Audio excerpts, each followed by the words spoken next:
Hi, I'm Kerry Kletter. Welcome to First Chapter Fridays for Cibola High School in Albuquerque, New Mexico. I will be reading today from my debut novel, The First Time She Drowned. The First Time She Drowned is about a young girl named Cassie whose mother has her committed to a psychiatric ward when she's 15 for something Cassie says she didn't do. And she spends 2.5 years there. And when she turns 18, she signs herself out against medical advice. And she tries to start over in her life. But just when she thinks everything's going to be okay, secrets are unearthed that throw everything that she knows about herself and her life into question. So, without further ado, I will read you the first chapter. Here we go. My mother wore the sun like a hat. It followed her as we did, stopping when she stopped, moving when she moved. She carried her beauty with the naivete of someone who was born to it, and thus never understood its value or the poverty of ugliness. As children, my older brother Matthew and I were drawn to her like tides, always reaching our arms up to her, pulled to her light. If she had shadows, I did not recognize them as such. I saw her only in her most perfect form, and any suggestion of coldness or unkindness was merely a reflection of me. This was the unspoken agreement I had with her, suspiciously drawn up before I was old enough to understand its cost. Until I was a teenager, my family lived on the poor side of a wealthy town in Pennsylvania. It was a washed-out looking neighborhood where the colors of the houses were tired and peeling from neglect. Still, we had a huge backyard that stretched wide and ripe with all things wonderful to children.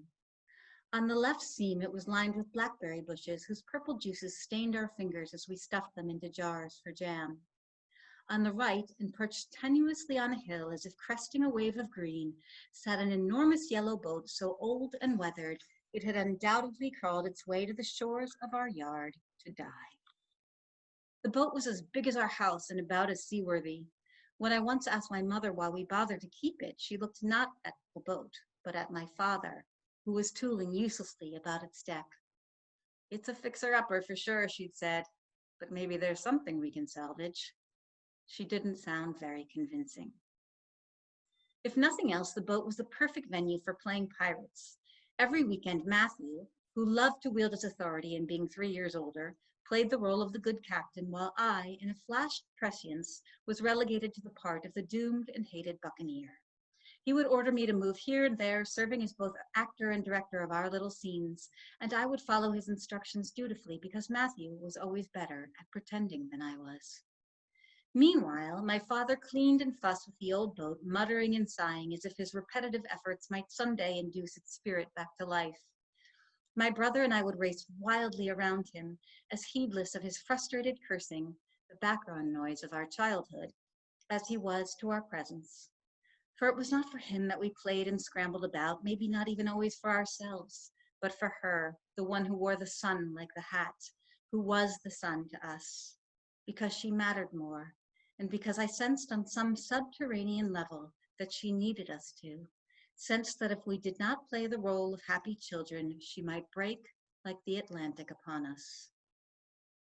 Yet for all my efforts, there were moments when I would catch my mother looking at that broken boat with a strange and startled horror of the drowning.